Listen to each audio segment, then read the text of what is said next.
ভালো আছেন?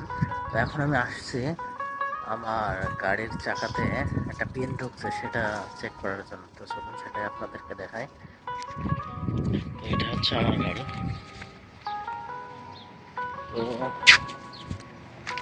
তো রাত্রে দেখছিলাম এই চাকাটা কোনটাতে যেন পিন ঢুকছে।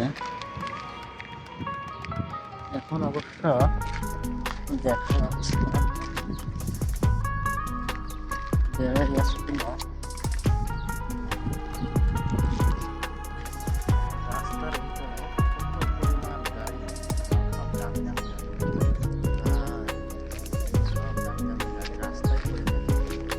কেউ একটু হাত দেয় না, একটা কিছুতে হাত দেয় না। আর এটা হচ্ছে আমার বাড়ি, এটা হচ্ছে বাজার বাড়ি।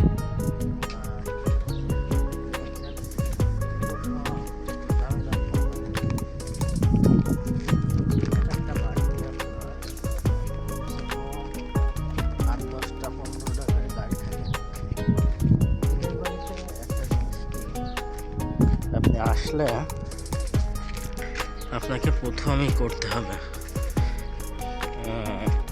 মন মানসিকতা এমনভাবে সেট করতে হবে যে হাউস ড্রাইভারে আসলে আপনার সর্বনিম্ন 10টা গাড়ি ধোয়ার, 10টা থেকে 5টা গাড়ি ধোয়ার প্রস্তুতি রাখতে হবে যে আপনার ধোয়াই লাগবে। আপনার যদি আপনাকে দিয়ে করে আর কি গাড়ি চালানোর জন্য নিয়ে আসে, কিংবা আপনি আচ্ছা হাউস বয়, কিংবা আপনি হচ্ছে যে আপনার বাবুর্চি, যে কোনো কাজে আসেন না কেন, আপনার গাড়ি ধোয়া থেকে শুরু করে বাড়ির বিভিন্ন কাজ আপনাকে করতে হবে। এটা আপনাকে মেনে নিতে হবে, কারণ এরা বাসা বাড়িতে নিয়ে আসে, এদের যা বলবে তাই শুনতে হবে। আর মালিক ভালো হলে আপনার একটু ছাড় পাবেন, আর মালিক ভালো না হলে কোনোটাই ছাড় পাবেন না। এটা সম্পূর্ণ আপনার তকদিরের উপর। আলহামদুলিল্লাহ আমার মালিকটা অনেক ভালো, এই কারণে আমার বেশি সমস্যা হয় না। আর হচ্ছে যে মালিক ভালো না হলে আপনাদের মনে করেন যে অনেক প্রবলেম হবে। তো আলহামদুলিল্লাহ আমার মালিকটা ভালো। আর সবসময় আপনাদের কিন্তু করতে হবে, আপনার গাড়ি ধুতে হবে অনেকগুলা, এটা সবসময় আপনারা মাথায় রাখবেন।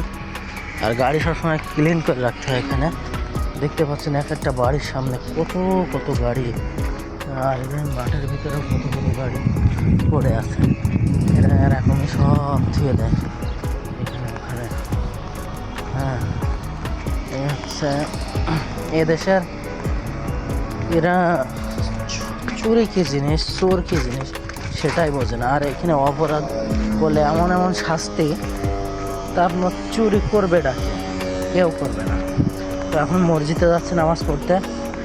তো সবাই ভালো থাকবেন, সুস্থ থাকবেন, আর পরবর্তী ভিডিও দেখার আমন্ত্রণ রইল। আল্লাহ হাফেজ।